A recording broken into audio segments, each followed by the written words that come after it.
Bonjour, voici une présentation que j'ai justement présentée il y a quelque temps lors d'une réunion de l'Association des astronomes amateurs de l'Abitibi-Témiscamingue. Mon nom est Richard Martin. Donc voici Astronomie à l'œil nu et aux jumelles.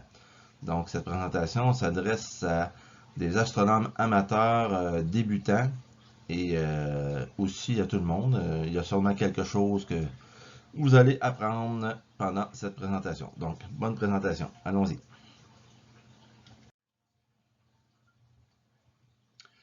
Comment distingue-t-on une planète d'une étoile?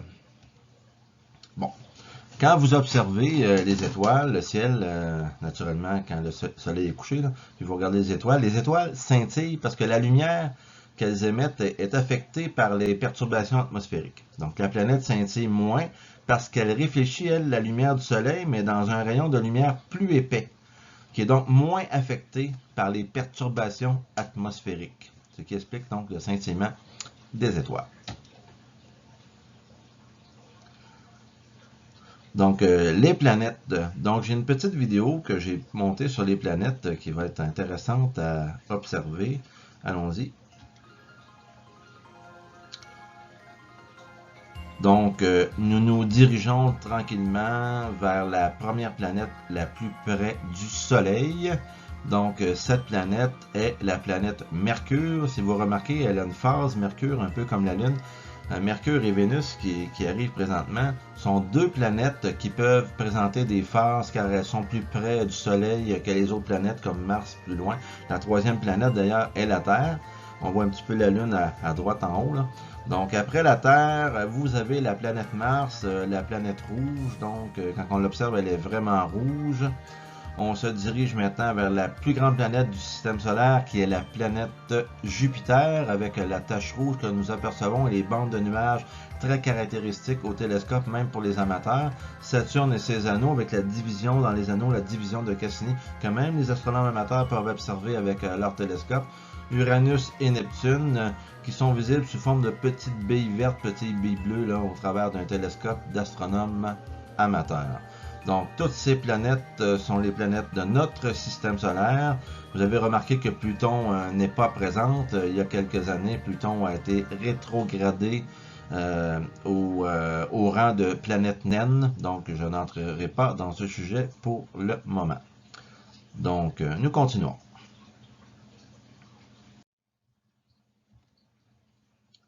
Donc, les constellations. Donc, vous avez certainement déjà entendu parler des constellations. Donc, vous voyez des formes dans le ciel. Par exemple, la constellation de la Grande Ourse que nous pouvons apercevoir ici à gauche avec les étoiles qui font une certaine forme. Les Grecs et d'autres civilisations, mais souvent les Grecs nous donnaient le nom de nos constellations. Et on voit par exemple le dessin de la Grande Ourse en haut à droite. Souvent, je trouve qu'il y avait beaucoup d'imagination. En plus, la grande ours que nous voyons à droite sous forme de dessin a quand même une assez grande queue. Moi, quand j'observe des ours, soit dans le bois, si j'en vois sur des vidéos, j'ai jamais vu ça, moi, une queue sur un ours. Là, je la trouve quand même assez drôle, mais c'est l'imagination du temps. Donc, il y a environ 2600 étoiles visibles à l'œil nu dans notre ciel nordique. Donc, je suis dans l'hémisphère nord, donc 2600 étoiles. Et les anciens, comme je disais tantôt, les ont regroupés par des lignes imaginaires que l'on appelle constellations et leur ont attribué des noms selon qu'ils y voyaient une forme humaine, un animal, un objet. Ces noms proviennent très souvent de la mythologie grecque, donc Andromède, Hercule, Persée, Orion, etc. On compte jusqu'à maintenant 88 constellations. Ça, c'est le nord et le sud, là, donc ça nous donne 88 constellations visibles. Donc, ça, c'est très important. Apprendre à reconnaître les principales constellations dans le ciel, c'est la base inévitable pour pouvoir bien s'orienter et par la suite trouver les divers objets intéressants. Quand vous recherchez des objets comme des nébuleuses, des galaxies, des planètes, peu importe, dans le ciel, ben, il est important de connaître vos constellations pour pouvoir, exemple, dire à quelqu'un, mais j'ai observé tel objet, il est situé dans telle constellation près de telle étoile. Donc, c'est très pratique de connaître ces constellations pour ça. Les constellations circumpolaires. Que veut dire circumpolaire? Ça veut dire que, je vais vous montrer une image. Si vous regardez l'image qui est présentement devant vous, au centre complètement de l'image, de petits points, c'est l'étoile polaire. Cette photo a été prise à longue exposition, peut-être 1 heure, et vous voyez des traînées d'étoiles. Donc, c'est la distance que l'étoile a fait pendant 1 heure, et on voit que les étoiles semblent tourner autour de l'étoile polaire. Mais en réalité, c'est pas vraiment ça, c'est plutôt la Terre qui tourne, ok? Et la Terre tourne en 24 heures, donc les étoiles sembleraient tourner autour de l'étoile polaire pendant 24 heures. Et les étoiles qui sont toujours au-dessus de l'horizon nord, pour nous, imaginons qu'il ferait noir pendant 24 heures, là, mais on verrait l'étoile faire le tour autour de l'étoile polaire et elle ne disparaîtrait jamais sous l'horizon. Donc, c'est ce qu'on appelle des étoiles circumpolaires. Donc, il y a aussi donc des constellations d'étoiles qui sont circumpolaires, c'est-à-dire qu'on voit toujours la constellation, peu importe la nuit que vous allez observer. Donc, c'est ce qui est expliqué ici dans ce petit paragraphe. Des exemples de constellations circumpolaires: la grande ours, la petite ours, le dragon, la girafe, Cassiopée, le lynx et Céphée. Donc, c'est la Terre qui tourne et non les étoiles, ça c'est très important. Hein? Repérage à partir donc de la grande ours. Ce que je disais tantôt, que les constellations, quand on les connaît, ça peut aider, mais ça peut justement aider à repérer d'autres objets. Donc, si on parle de la grande ours, vous voyez ici une vieille carte que j'avais trouvée dans un livre que je trouvais intéressante à utiliser. Donc, vous allez voir, vous avez ici là, la grande ours. Je vais essayer de vous faire un dessin en espérant que ça va enregistrer. Donc, je vais prendre la couleur ici. C'est la première fois que j'essaye ça. J'espère que ça va fonctionner. Donc, vous avez ici, là, regardez, la distance ici, là, entre les deux étoiles de la grande ours, multiplié par 5, qui vous amène donc à l'étoile polaire. Donc, je ne ferai pas les dessins pour chacun, mais si vous regardez, vous avez la queue de la grande ours, que si on continue à tourner, ça nous amène vers Arcturus de la constellation du Bouvier. Si on prend la grande ours comme étant un chaudron, ben, où la poignée connecte avec le chaudron, là, il y a deux étoiles de haut en bas, mais si on s'en va vers le haut, il y a une flèche qui nous amène au triangle de l'été, etc., etc. Donc, quand on connaît des constellations, ce qui est important, c'est qu'on peut prendre différentes étoiles, et à partir de ces étoiles-là, ça fait comme des chemins qui vont nous diriger vers d'autres endroits du ciel. Et ça nous permet donc de faire du repérage, de se rappeler où sont les objets. C'est vraiment très pratique. Et naturellement, les constellations qui servent pour faire ça, c'est des constellations dont les étoiles sont plus faciles à observer. La grande ours est facile à observer. Cassiopée, un peu plus loin à droite sur cette photo, est facile à observer. Le triangle de l'été aussi. Donc, c'est vraiment pratique de connaître ces constellations-là. Et si vous regardez la grande ours, si vous imaginez que c'est un chaudron et qu'il est plein d'eau, s'il y avait un trou dans le chaudron, l'eau coulerait sur le dos du lion qui est juste en dessous. Donc, une autre façon d'apprendre où est la constellation du lion. Donc, vous pouvez vous inventer vos propres trucs de cette façon.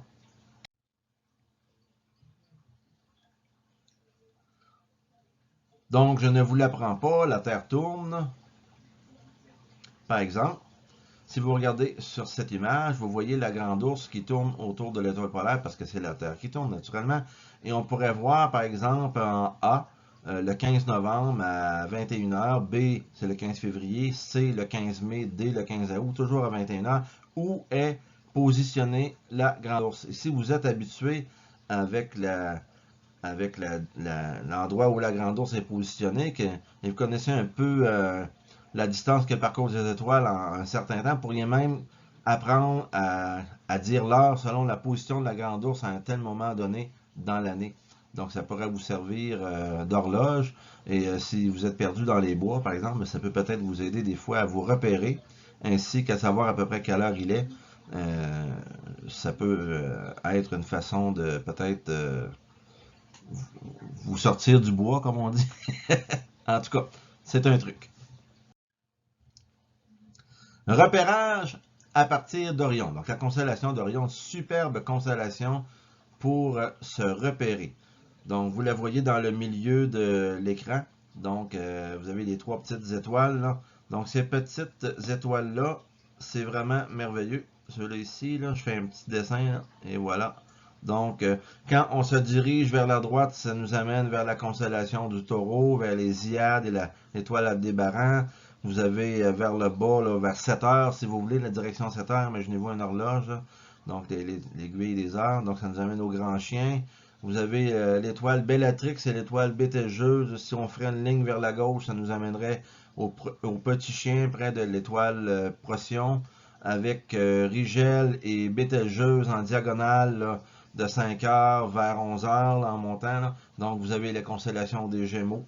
Donc la Grande Ourse et la constellation d'Orion. Été, hiver, là, deux belles constellations là, pour sur ben, Orion, c'est surtout l'hiver. La Grande Ourse, c'est un peu pendant l'année au complet. Là. Donc pour nous, pardon, pour nous aider à trouver les autres objets. Bon, ce qui peut aider des fois, c'est quand même assez rare, mais je trouvais ça important d'en parler. Ça peut peut-être vous intéresser. Donc, la mesure en degrés. Donc, je ne sais pas si vous remarquez les trois mains qui sont en bas. Il y a la main fermée, la main avec le pouce ouvert et la main avec tous les doigts, pas les doigts, mais les doigts ouverts. Là. Donc, quand on la met complètement au bout, notre main, puis qu'on la regarde, mais si on a une étoile à gauche et à droite de la main, tout dépendant comment elle est ouverte, mais on peut dire à peu près quelle distance en degrés une étoile ou un objet est d'un autre objet ou une autre étoile. Là. Donc, si on dit à une personne, ben, regarde à 10 degrés à droite de la Lune ou 10 degrés à gauche de la planète Mars, il y a un objet, là, ou en dessous, ou en haut, peu importe. Donc, ça peut être intéressant. Et on voit dans le petit dessin que la Lune et le Soleil, c'est à peu près un demi-degré. Si on regarde la distance, là, le diamètre là, dans le ciel, c'est un demi-degré, imaginez-vous. Donc, l'amas des Pléiades est 1 degré, donc 2 fois le diamètre de la Lune. Et donc, c'est des exemples comme ça dont nous pouvons parler. Donc, ça peut être intéressant d'utiliser les mesures en degrés lors d'observation du ciel. L'alphabet grec. Donc, je ne vais pas vous donner un cours de français, non, c'est un cours de grec. Ben, je ne vais pas vous donner un cours de grec non plus, mais c'est intéressant, regardez. Vous avez l'alphabet grec, là. Pourquoi je vous parle de ça? C'est quand on regarde les constellations sur une carte du ciel, vous allez souvent voir alpha, bêta, gamma, etc. Donc, à côté des étoiles, l'étoile alpha, c'est la plus brillante de la constellation. Ensuite, il y a bêta qui serait la deuxième plus brillante, etc., etc., etc. Donc, c'est tout simplement pour vous dire que l'alphabet grec va servir pour mentionner euh, la brillancité des étoiles dans les constellations. Brillancité, qu'on pourrait dire le vrai mot, c'est la magnitude. Je vais y revenir un peu plus tard. Donc, l'alphabet grec sur les cartes du ciel ou sur les logiciels d'astronomie, vous allez peut-être voir des lettres comme ça à côté des étoiles. Et vous savez que alpha, c'est la plus brillante. Comme alpha d'Ali, c'est Vega.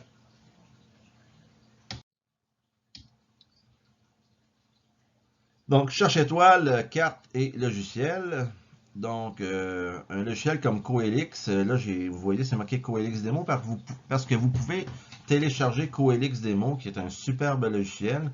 Et éventuellement, s'il vous intéresse, vous pouvez acheter la version complète, la vraie version. Donc, et c'est un logiciel qui est très intéressant pour faire du repérage d'objets et de constellations qu'on peut mettre à jour. On voit même la position des comètes.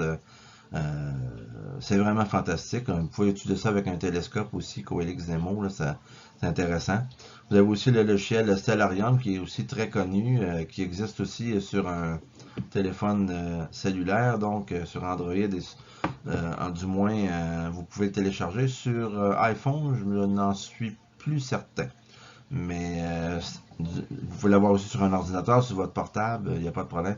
Merveilleux aussi, vous pouvez voir les comètes, les objets, on peut même voir les pluies d'étoiles filantes, les passages de satellites. C'est vraiment bien fait ces logiciels-là aujourd'hui. On utilise de moins en moins donc le cherche-étoile. Par exemple, celui-là, peut-être vous allez le reconnaître, le cherche-étoile alpha qui fut très très très populaire, mais qui l'est un peu moins dû aux objets un peu plus modernes d'aujourd'hui. Mais c'est quand même tous des bons outils pour rechercher dans le ciel les objets que vous voulez observer.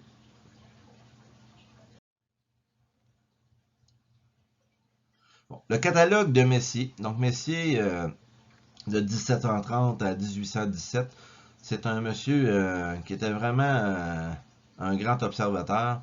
Donc, regardez, il y a des objets ici comme M13, M31, M42, donc un amas globulaire, une galaxie, une nébuleuse, donc M pour Messier. Donc, j'ai écrit ici, regardez, Messier était un astronome qui cherchait à découvrir des comètes. Lui, il voulait vraiment devenir aussi populaire que Halley avec sa comète de Halley. Là. Donc, son but, c'était lui aussi d'en découvrir une comète.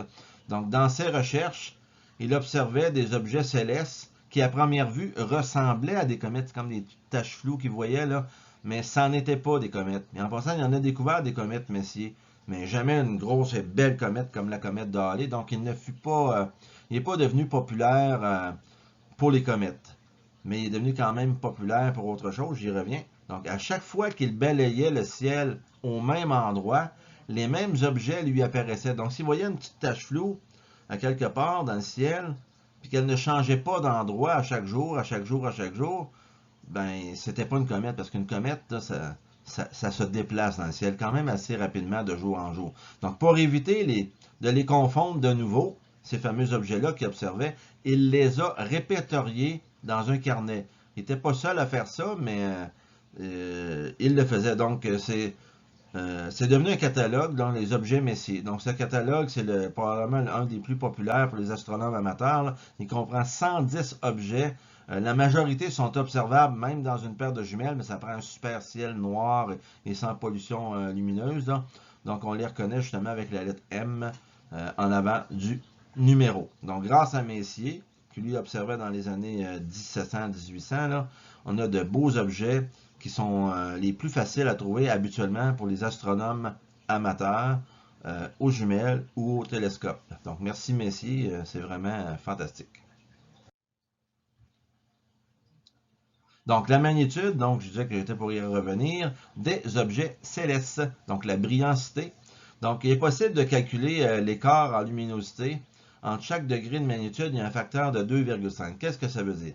Donc, si on regarde une étoile qui est de magnitude 1 et une qui est de magnitude 2, donc entre les deux, il y a un facteur 2,5. Juste pour vous mentionner, que la magnitude visuelle qu'on peut voir au maximum, c'est la magnitude 6. Okay? En haut de 6, 7, 8, 9, 10, c'est de moins en moins brillant. Donc 1, 2, 3, 4, 5, 6, c'est curieux, mais plus le chiffre est grand, moins c'est brillant.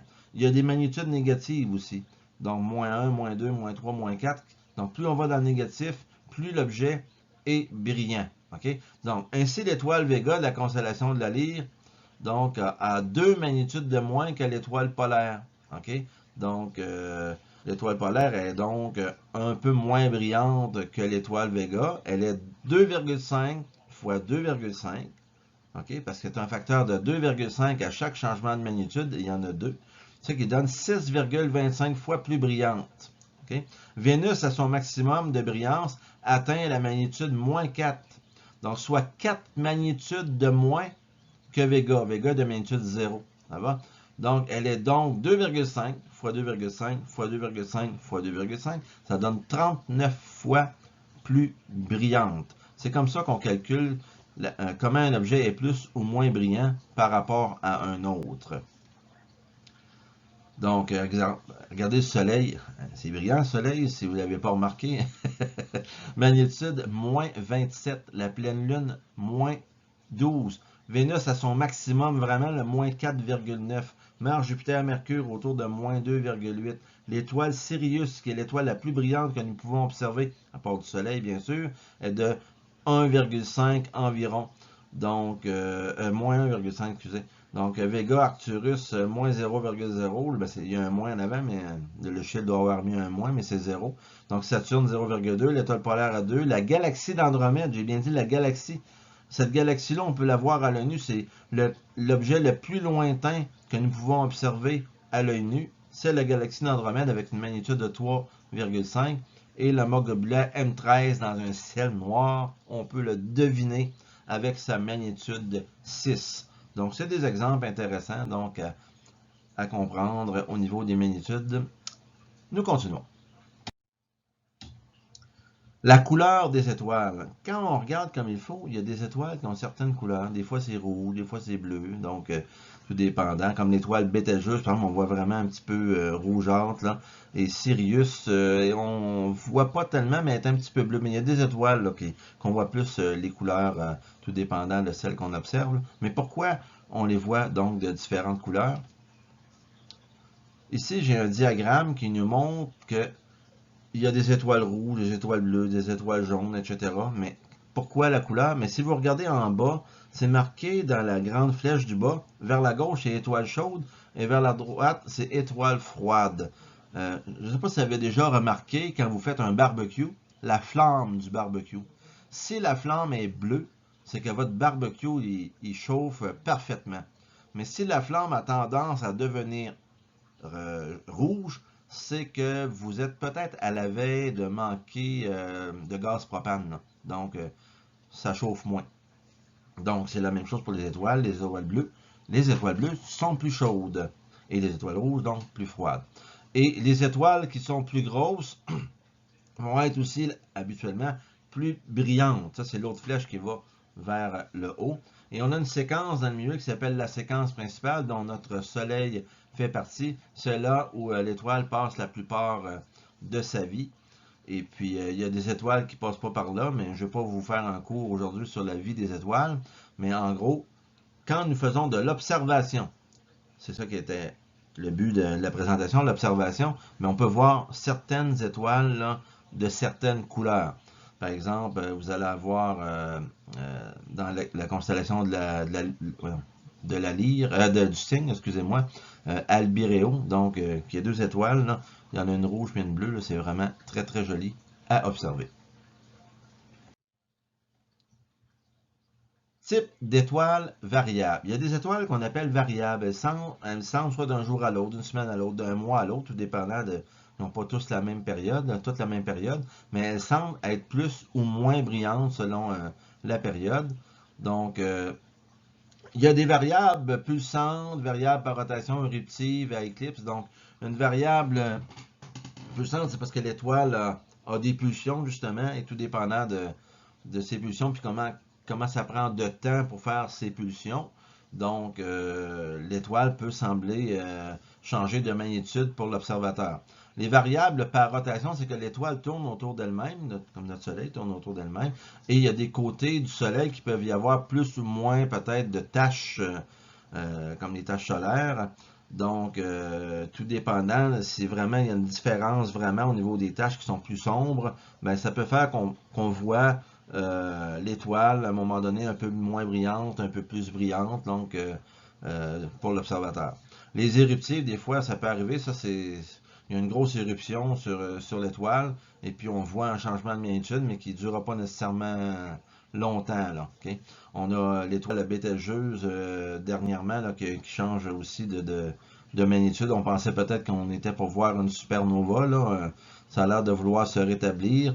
Fait que probablement que l'étoile, peut-être qu'elle était tout simplement une variable par rotation. Là. Donc, avec des tâches ou quelque chose. Là. Donc, je peux pas l'expliquer parce qu'il n'y a personne qui peut vraiment l'expliquer encore aujourd'hui. Mais Betelgeuse nous a fait quand même un certain spectacle dans les dernières semaines, derniers mois peut-être même. Là. Il y a les variables à éclipse aussi. C'est ça, ce que ça fait, c'est qu'il peut y avoir des fois deux étoiles, une plus grosse, une plus petite, qui sont en rotation l'une autour de l'autre.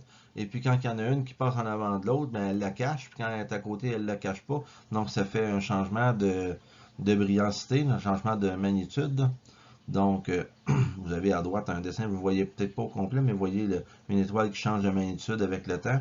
Et donc, certaines sont visibles à l'œil nu. Et vous voyez dans le petit dessin ici, justement, une variable là, comme Algol, une variable donc, à éclipse. Donc, vous voyez la magnitude en bas à gauche, chiffre qui change là, selon la position des deux étoiles. Donc, c'est intéressant. Objet visible donc à l'œil nu. Qu'est-ce qu'on peut voir à l'œil nu? Regardez, il y a des comètes, hein? Il y a des météores, étoiles filantes, stations spatiales, flash iridium. Donc je vais commencer par les comètes, puis en passant, il y a la comète Atlas, là, de son petit nom. qui est présentement visible au moment où je vous parle, était près de la constellation de la Grande Ourse. Donc, je suis le 4 avril 2020, présentement, où j'enregistre la vidéo. Mais cette comète-là est supposée devenir très intéressante, peut-être vers le mois de mai. Là. Donc, c'est à suivre, avril-mai, la comète Atlas. Donc, une comète qui est tout simplement une grosse boule de neige sale là, qui se rapproche du soleil et que la glace fond, elle libère des poussières et ça reflète avec le soleil et ça nous donne donc l'impression de voir une queue. Là. Donc la comète Atlas n'est pas encore rendue là, mais on espère d'avoir un beau spectacle éventuellement. Donc c'est intéressant. Peut-être que ces poussières de comètes-là, éventuellement, qui vont rester dans l'espace quand la Terre va revenir et revenir autour du Soleil à chaque année en passant dans les poussières de cette comète-là, vont nous donner des météores ou des étoiles filantes, comme on voit dans l'autre photo à droite. Donc, exemple, les Perséides, que vous avez peut-être déjà entendu le nom, d'où on pense que, ben pas on pense, mais que on voit carrément un point central d'où toutes les étoiles semblent provenir, les étoiles filantes. Là, exemple, ce serait la constellation de Persée. Donc, le radian qu'on appelle serait vers Persée. Donc, on appellerait cette pluie-là les Perséides. Donc, des choses qu'on peut observer à l'œil nu. La station spatiale, c'est comme une étoile très brillante, mais qu'on voit vraiment bouger là, tranquillement, pas vite. Là. Donc, ça peut y prendre quelques minutes là, à traverser là, tout votre horizon. Là. Donc, c'est pas très rapide. Donc, on peut observer sans problème, mais c'est à l'œil nu. Au télescope, si vous êtes capable de bouger votre télescope rapidement, là, sans perdre la station de votre champ de vision, là, c'est quand même du sport, comme on dit. Mais on est capable de voir la station spatiale. Et il y en a qui ont des télescopes motorisés, des systèmes motorisés, qui sont capables de suivre la station spatiale et de prendre des photos. Vous avez aussi les flashs iridium. Les flashs iridium, il y en a de moins en moins parce que c'est des satellites qui sont mis au rencard, comme on dit. Là. Donc, mais ces satellites-là, c'était des satellites d'où les antennes, la partie du bas, là, et non le panneau solaire, mais la partie du bas était vraiment, vraiment très réfléchissante. Et quand, avec l'angle du soleil, les rayons reflétaient vers une partie de la Terre, là, mais imaginons que ce serait sur la ville de Montréal, ben, en banlieue, ça serait mieux. Mais vous pourriez voir le satellite passer, là. Mais ça dure quelques secondes, parce qu'aussitôt qu'il s'est déplacé un peu, le satellite, on n'est plus dans le bon angle par rapport au soleil, là. Donc, ça fait comme le dessin qui est en arrière, là. C'est pas brillant, oups, ça vient brillant, puis oups, ça diminue. Ça va? Donc, ce qu'on appelle un flash iridium, mais il y en a de moins en moins, et on pouvait les prédire. On allait sur des sites comme Evans Above, c'est la même chose pour la station spatiale, on pouvait savoir exactement quand les flashs se produisaient, et même pour une chose pour la station spatiale, quand elle passait à quel endroit. On peut quand même encore aller vérifier ce site-là, et quand je vous dis les flashs iridium, il y en a de moins en moins. Donc, la station spatiale en plus gros, là, pour les gens qui s'y intéressent, donc on voit les panneaux solaires, on voit les différents modules. Là. Donc, très belle œuvre, naturellement. On continue. L'observation de la Lune, naturellement, c'est pour les astronomes amateurs, c'est vraiment un bon sujet, surtout pour les débutants. C'est un bel objet pour commencer vos études, si on peut dire, votre AB de l'astronomie d'amateur. Donc, que peut-on observer sur la Lune à l'œil nu et aux jumelles? Ben, les différents reliefs, hein, les mers, c'est les plus grandes parties plus foncées qu'on voit là, dans le fond. Là. Les océans, c'est encore plus gros, comme l'océan des tempêtes, exemple la mer des crises, la mer de la tranquillité, etc. Mer de la tranquillité qui doit vous dire quelque chose, hein? Apollo 11 en juillet 69. Il y a aussi les grands cratères, là, les trous avec toute une bordure qui fait le tour, là. On dirait une montagne qui fait le tour, c'est ce qu'on appelle un cratère. Des fois, il y a des pics dans le milieu. Donc, on peut voir aussi les raies des cratères. Quand il y a eu un gros impact et que ça fait des raies autour du cratère, là, donc il y a Tycho, par exemple, qui est un exemple, le cratère Tycho, il y a beaucoup de raies autour. C'est vraiment intéressant à observer. Il y a aussi des failles, on voit des craquelures là, sur la Lune, des montagnes aussi. Donc, ça se voit, il y a des choses comme ça qui se voient à l'œil nu. Aux jumelles, naturellement, on en voit plus. Et avec un télescope, ben, c'est sûr qu'on peut voir beaucoup de détails sur la Lune, là. Donc, est-ce que vous pouvez aussi observer à l'œil nu, naturellement, les phases de la Lune à tous les mois, tous les 28-29 jours, là, la Lune fait le tour de la Terre et elle nous présente tous ces phases, le premier quartier, le dernier quartier, la pleine Lune, la nouvelle Lune, là. Donc, et tout ce qui entre naturellement. Donc, les phases de la Lune. On peut voir aussi des éclipses de Lune à l'occasion quand la Lune entre dans l'ombre de la Terre. Est-ce que la Terre cacherait la lumière du Soleil à la Lune? Donc, la Lune, quand elle rentre dans l'ombre de la Terre, ben, elle disparaît jusqu'à temps qu'elle soit éclipsée, soit totalement, soit partiellement. Donc, voyez la Lune. Donc, c'est une photo que j'ai prise à un moment donné. Donc, du premier quartier. Vous pouvez voir dessus même des petites montagnes, chaînes de montagnes, des mers, des cratères, etc. Regardez ici, vous avez justement ce que je disais tantôt, l'éclipse de Lune. Vous avez par exemple le Soleil à gauche. Il y a la Lune qui suit vers la droite, mais oubliez-la pour l'instant. Regardez juste la Terre. Et si la Terre est devant le Soleil, si la Lune passe derrière, on voit l'ombre là. Donc, si la Lune passe directement derrière et non en dessous ou en haut, là, tout dépendant comment les planètes, les corps célestes sont placés à ce moment-là. Donc, si elle passe dans l'ombre, ben, vous aurez une éclipse de Lune. Tandis que si la Lune est devant la Terre, donc entre le Soleil et la Terre, elle cachera le Soleil à la petite partie au bout de l'ombre sur la Terre que vous voyez là. Donc, il y aura une éclipse totale ou une éclipse partielle, tout dépendant comment l'alignement est bien fait, là. Donc une éclipse du Soleil. Et si la Lune est un petit peu plus près de la Terre, oui, on aura une éclipse totale, mais la Lune n'est pas tout le temps à la même distance de la Terre, donc il pourrait y avoir, si la Lune est un petit peu plus loin de la Terre, donc son disque va être un petit peu plus petit que le disque du Soleil, donc il restera un anneau autour qui fait une éclipse annulaire. Donc vous pourrez faire une recherche là-dessus si ça vous intéresse. Donc une éclipse totale, éclipse partielle, éclipse annulaire pour le Soleil.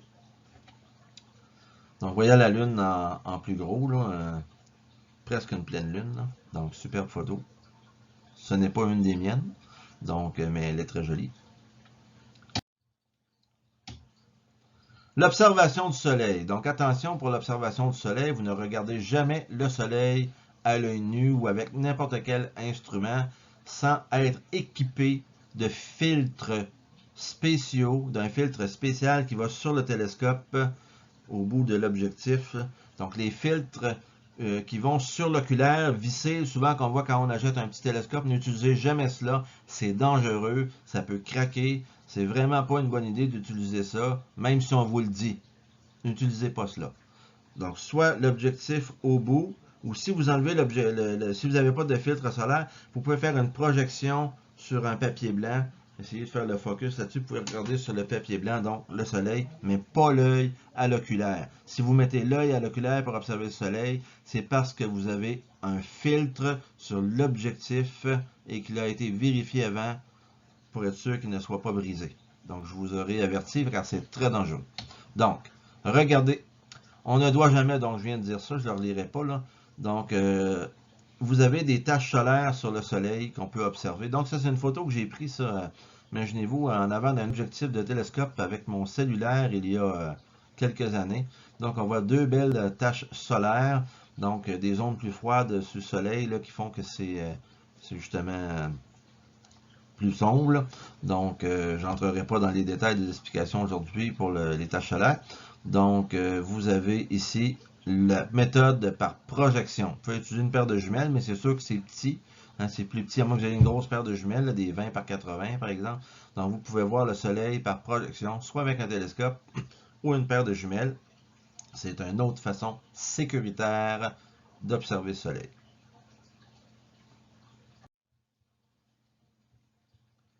Objet visible à l'œil nu et aux jumelles. Donc, les planètes, vous pouvez regarder Jupiter et les satellites galiléens. Jupiter, qu'on a vu un peu plus tôt, là, au début dans la petite vidéo, qui avait des bandes de nuages. Là. Donc, c'est intéressant. On peut voir ça avec un télescope en particulier. Mais Jupiter a plusieurs satellites là, qui ont été découverts aussi par les sondes voyageurs, Pioneer, etc. Mais Galilée, dans les années 1600 quelque chose, donc avait un télescope, le premier télescope donc, qui a servi à observer dans les astres au lieu de regarder juste par terre, là. Donc, Galilée a décidé d'observer le ciel avec un télescope. Et puis, il a vu autour de Jupiter quatre petits points qui se déplaçaient chaque jour. Et puis, des fois, il y en avait 2, des fois, il y en avait 3, des fois, il y en avait 4. Donc, il pourrait même y en avoir rien qu'un, mais ça va être vraiment rare, là.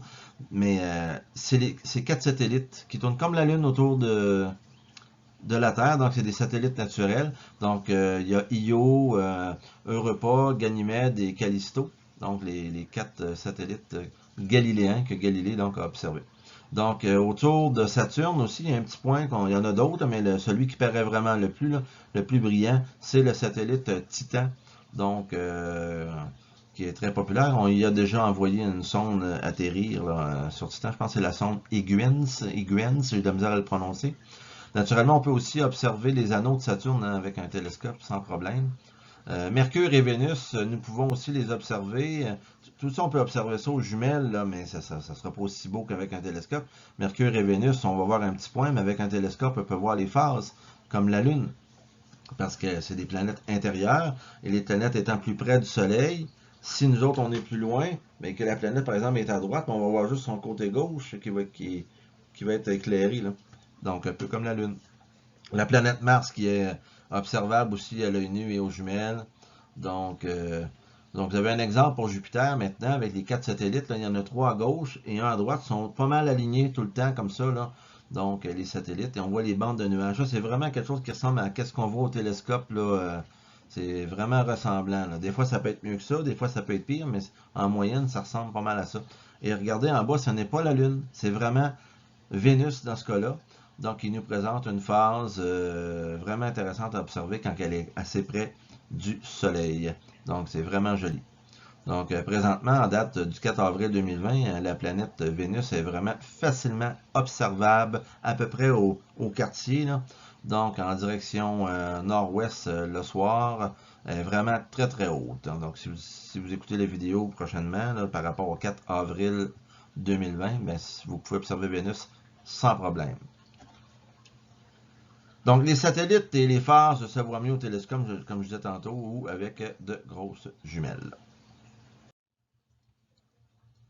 Toujours dans les objets visibles aux jumelles, regardez, naturellement, ce que vous voyez comme photo, là, on ne voit pas comme ça dans des jumelles, sinon on n'aurait plus besoin de télescope. Mais c'est pour vous expliquer, on verrait des petites taches floues, là. Mais vous pourriez, en regardant au travers des étoiles, des constellations, quand vous savez où les objets sont positionnés, essayer de les repérer. Il y en a certains, oui, qui sont repérables avec une paire de jumelles, car ils sont assez brillants, là. Ils ont une magnitude intéressante pour l'observation. Donc, il y a des amas globulaires, comme vous voyez en haut à gauche, donc un amas qui est comme tout poigné ensemble d'étoiles, là. Donc, vous avez des étoiles doubles. À gauche, dans le milieu, c'est 2 étoiles très, très, très rapprochées. Donc, comme Mizar et Alcor, par exemple, dans la Grande Ourse, ça se voit dans une paire de jumelles.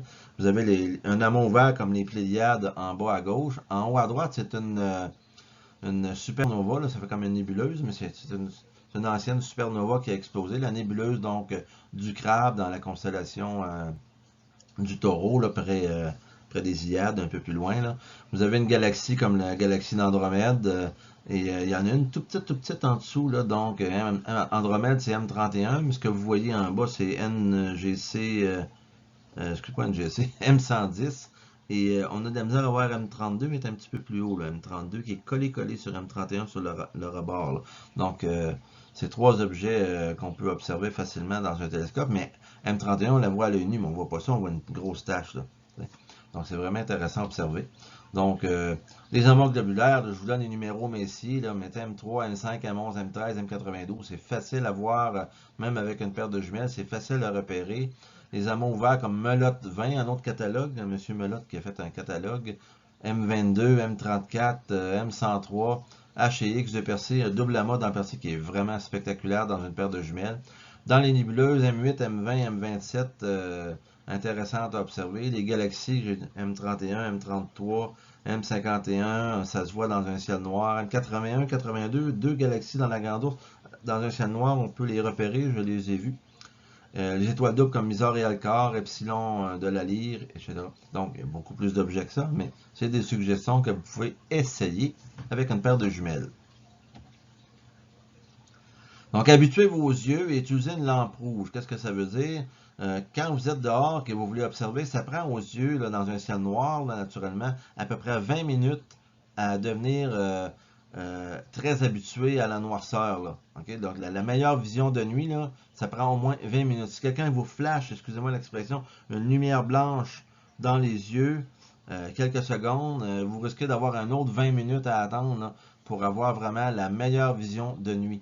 Mais si c'était une lampe rouge, ce serait beaucoup moins dommageable. Là. Le rouge est la couleur qui endommage le moins, donc la vision de nuit. Donc, habituez-vous à travailler avec une lampe rouge dehors lors de vos soirées d'observation. Ne flashez jamais les gens quand même dans les yeux.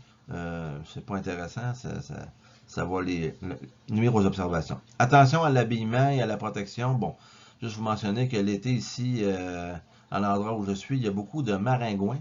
Donc, c'est très fatigant. Ça pique, comme on dit. Hein?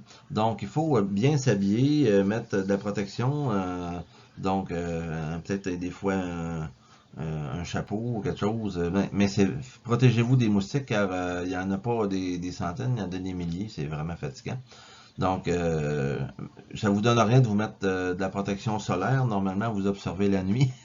Mais si vous observez le jour, vous pouvez vous mettre de la protection là, pour le soleil. Donc, si c'est froid dehors, habillez-vous chaudement, des bonnes bottes, parce qu'on marche pas beaucoup dehors. Puis, observer à moins 20, moins 25 et même moins 30, ça se fait aussi. Il faut être bien habillé. Et commencer de l'ouest vers l'est, pourquoi j'ai dit ça? C'est parce que le soleil se couche à l'ouest, hein, il part de l'est le matin, ça va vers l'ouest, la Terre tourne. C'est pas le soleil qui se déplace, c'est la Terre qui tourne, mais on dirait que les objets s'en vont de l'est à l'ouest. Et vu que les objets se couchent à l'ouest, rapidement, quand on va observer, par exemple, imaginons qu'il est 22 heures le soir et qu'il y a une étoile à, je sais pas, moins quelques degrés au-dessus de l'horizon, comme on disait tantôt. Donc, quelques degrés au-dessus de l'horizon, vous savez qu'elle va disparaître, ça ne sera pas tellement long, là, tandis qu'aux étoiles de l'Est qui sont en train de se lever, il n'y a pas de problème. Donc, commencez par observer vers l'Ouest s'il y a des objets qui vous intéressent à l'Ouest, car ils vont s'en aller et en dessous de l'horizon éventuellement. Et vous en allez comme ça tranquillement pas vite vers l'Est. Il n'y a pas de problème pour le Nord et le Sud, mais l'Est et l'Ouest, il faut faire attention.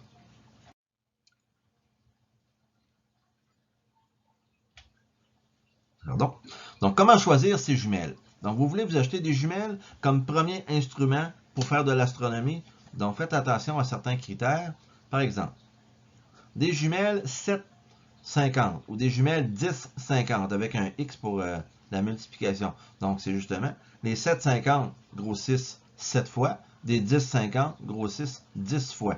Et le 50 qui est à côté, c'est le diamètre en millimètres de l'objectif. Pas l'endroit où vous mettez l'œil, ça s'appelle l'oculaire. Donc, l'oculaire, c'est où ce que vous mettez les yeux. Tandis que l'autre côté, c'est les objectifs. Donc, des objectifs, dans ce cas-là, de 50 mm.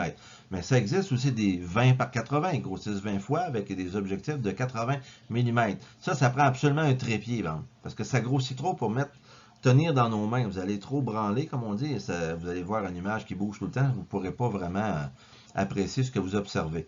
Mais jusqu'à des jumelles, imaginons 12-60, là, si vous ne commencez pas à faire du Parkinson, excusez-moi l'expression, donc il n'y aura pas de problème. Mais naturellement, avec un trépied, même avec des 750 ou des 1050, c'est intéressant d'utiliser un trépied, car vous pouvez mettre ça sur un objet et quelqu'un peut aller observer après ce que vous observiez quelques secondes avant. Donc, vous pouvez faire observer les gens grâce à l'utilisation du trépied. Donc, si vous portez des lunettes, il faut aussi vérifier que les jumelles seront confortables pour vous. Donc, quand vous allez acheter des jumelles, vous pouvez demander au vendeur de les essayer. Là. Donc, si vous observez un léger dédoublement des champs, ben, rejetez ces jumelles. Hein. Il y a des jumelles qui valent pas cher, puis qui sont pas chères. Ben, il y a des jumelles aussi qui sont chères, mais qui valent pas cher. Tu sais, on se comprend. Donc, faut essayer les jumelles. Faites le focus, ajustez-les. Donc, n'oubliez pas, vous pouvez aussi les plier, les jumelles. Si vous ne pouvez pas ajuster le diamètre des yeux, c'est vraiment pas intéressant non plus. Habituellement, ils ont ça. Vous pouvez aussi ajuster un œil. Donc, et il y a la bague là, pour ajuster le focus, exemple, avec l'œil gauche. Ensuite, la bague seulement pour l'œil droit. Donc, sans aller trop loin là-dedans. Donc, il faut qu'un des oculaires soit ajustable pour permettre de corriger les différentes Les différences de vision, donc, entre les deux yeux. Donc, avoir des œilletons, c'est comme des anneaux en caoutchouc repliables ou rigides et rétractables qui sont fixés à l'oculaire où on met les yeux, là. Donc ça, si vous les repliez ou non, vous allez peut-être aimer ça ou moins aimer ça pour vos yeux, pour le confort, mais ça peut être aussi pour les lunettes. Si vous avez des lunettes, peut-être que vous allez aimer mieux ouvrir l'œilleton ou le fermer. Donc, ce sera à votre goût. Donc, c'est intéressant d'avoir des œilletons sur les anneaux. Habituellement, les jumelles en ont. Et naturellement, il faut que vos jumelles soient étanches, qu'il n'y ait pas d'égratignures et pas de réflexion sur les côtés, là. Donc, des bonnes jumelles, c'est comme ça. Donc, essayez-les, regardez-les, et si vous trouvez que l'image est bonne, bien, vous pourrez les acheter et les apporter donc lors de vos soirées d'observation. C'est très intéressant d'observer avec des jumelles, même quand vous avez un télescope, car vous pouvez faire du repérage et ensuite aller au télescope, vous savez à peu près où est l'objet. Donc, pour certains objets qui sont repérables naturellement aux jumelles. Donc, différentes jumelles. Vous voyez où est l'oculaire, vous voyez où est la molette de réglage que je vous parlais tantôt. Et il peut y avoir un oculaire qui est ajustable. La molette qui elle, ajuste les deux en même temps. Donc, c'est pour ça que l'oculaire qui n'est pas ajustable, vous l'ajustez lui avec la molette. Et ensuite, avec l'autre oculaire qui lui est ajustable, vous ajustez votre autre œil. Et ensuite, il y a la différence entre la distance entre les yeux que vous pouvez ajuster, donc en pliant la paire de jumelles. Dans le milieu, vous avez un exemple de trépied là, qui pourrait être utilisé pour l'observation d'une paire de jumelles. Quand vous achetez une paire de jumelles, n'oubliez pas de vérifier s'il vous donne un adaptateur pour attacher la paire de jumelles après le trépied. La plupart du temps, maintenant, aujourd'hui, c'est fourni avec la paire de jumelles. Le choix du trépied, ben, ça dépend de ce que vous voulez faire. Donc, allez-vous avoir un télescope plus tard? Hein? Donc, si vous avez acheté une paire de jumelles et que vous voulez avoir un trépied pour votre paire de jumelles, ça ne prend pas nécessairement un énorme trépied. Mais si vous avez l'intention de vous acheter un télescope plus tard, dans pas si longtemps, vous pourriez prévoir d'acheter un trépied un peu plus performant ou qu'on pourrait mettre un télescope dessus plus tard, mais qui vous servirait aussi pour votre paire de jumelles. Donc, quand vous allez magasiner, vous pouvez vous informer au vendeur, donc qui pourra vous renseigner comme il faut selon vos besoins. Donc, il faut penser des fois au futur pour ne pas avoir à racheter un deuxième trépied pour éviter de dépenser des sous pour rien, là. Donc, des trucs pour observer avec des jumelles comme un bâton, un rebord de la maison. J'ai écrit ça parce que si vous observez, regardez, vous pourriez utiliser un bâton comme le monsieur à gauche. Il y a un bâton en tenue avec ses jambes. Il fait juste accoter ses jumelles dessus, vis-à-vis ses yeux. Comme ça, il accote le bâton. Et ça enlève beaucoup de vibrations. Donc, si vous n'avez pas de trépied, vous pouvez utiliser un bâton comme ça. Vous pourriez aussi vous accoter tout simplement sur un rebord, que ce soit le rebord de la maison, le rebord d'une table, tout simplement pour vous empêcher de vibrer lorsque vous observez et ça améliore la qualité de l'observation. Notre place dans la Voie lactée. La Voie lactée, c'est notre galaxie. Donc, tantôt, je parlais de la galaxie d'Andromède qui est à peu près à 2 millions d'années-lumière de nous. Donc, nous avons aussi notre galaxie où on est à l'intérieur, la Voie lactée. En passant, je parlais d'années-lumière, 2 millions. Juste vous mentionner que la vitesse de la lumière est de 300 000 km par seconde. Imaginez-vous. Pendant une année, à cette vitesse-là, c'est la distance qui correspond donc à une année-lumière. Et Andromède est à 2 millions d'années-lumière. Donc, la lumière que vous recevez dans votre œil, ça fait 2 millions d'années qu'elle est partie de la galaxie d'Andromède. Donc, si c'était une étoile, qui serait par exemple à 4 années-lumière, ben, la lumière aurait 4 ans. L'étoile, elle serait peut-être même plus là, elle aurait peut-être explosé, là. Elle n'existe plus, mais on ne le saurait pas avant 4 ans. Donc, exemple, ce qui se passe avec Orion, l'étoile Bételgeuse. Donc, ben, c'est plusieurs années dans le passé ce qu'on voit là. Donc, on pourrait faire une petite recherche là-dessus. C'est intéressant. Donc, notre place dans la Voie lactée, continuons. Donc, la Voie lactée, donc, qui est notre galaxie. Donc, le système solaire est situé dans un des bras de notre galaxie que nous appelons la Voie lactée. Nous avons une galaxie spirale, donc vous voyez les spirales, une spirale barrée parce que le centre de chaque côté, on dirait comme une barre, là. Donc des fois, il n'y en a pas de barre, c'est vraiment directement la spirale qui commence. Mais notre galaxie serait une spirale barrée. Et notre position là-dedans, c'est à peu près là. Donc le système solaire au complet, avec toutes ses planètes, serait situé dans un des bras de la Voie lactée. Une chance qu'on n'est pas plus au centre, parce qu'on ne serait pas là pour se parler. Ce serait pas mal trop mouvementé dans le centre de la galaxie. Donc à cet endroit-là, on est bien. On est, comme on pourrait dire, dans une zone habitable par rapport à la Voie lactée, là. On est aussi dans une zone habitable par rapport à notre Soleil. Donc pas trop chaud, pas trop froid. Juste correct. Donc notre galaxie est visible à l'œil nu. Donc, on peut observer, pas toute la galaxie complète, il faudrait être bien loin dans l'espace puis voir la galaxie, là. Mais quand on est sur Terre, quand on regarde, on peut voir notre galaxie, une partie du moins. Voyez-vous cette photo? Vous voyez, hein, aux extrémités, là, c'est beaucoup moins brillant qu'au centre. On dirait comme un nuage. Là, c'est vraiment une photo prise dans un ciel noir, là. Donc, pendant peut-être une minute, 2 minutes d'exposition. Donc, on voit très bien ressortir donc, le centre de la galaxie. Présentement, on regarde vers la constellation du Sagittaire, qui est le centre. Quand on regarde vers le Sagittaire, nous, là, on regarde vers le centre de notre galaxie. Et c'est pour ça que c'est plein, plein, plein d'étoiles. Si vous avez une paire de jumelles et que vous regardez dans ce genre de nuage-là, vous allez voir beaucoup, beaucoup, beaucoup, beaucoup, beaucoup d'étoiles. Tandis que si vous regardez plus loin, où il n'y a pas ce genre de nuage-là, vous allez voir beaucoup moins d'étoiles. Donc, il y a beaucoup d'objets qu'on peut voir, par exemple, dans la constellation du Sagittaire, en passant des nébuleuses, des amas, juste avec une paire de jumelles. C'est vraiment joli. Donc, on voit le bras de la galaxie. On est dans le bras de la galaxie et nous voyons ce bras de galaxie-là, donc sur la photo. Naturellement, on ne peut pas voir toute la galaxie, hein. On est dedans. Ça serait impossible, là. Donc, c'était un peu ma présentation sur ce qu'on peut observer là, et la façon d'observer des petits trucs comme ça que je voulais partager avec vous. Donc, j'espère que ça vous aura donné le goût de faire de l'astronomie. C'est quelque chose de fantastique. Vous allez dehors, ça coûte rien, c'est gratuit, ça prend juste un ciel sans nuages, et puis vous en profitez tout simplement. Donc, je vous souhaite plein d'heures de belles observations, et à la prochaine pour une nouvelle vidéo. Je ne peux pas vous donner de date aujourd'hui, mais il y en aura peut-être une bientôt. À la prochaine.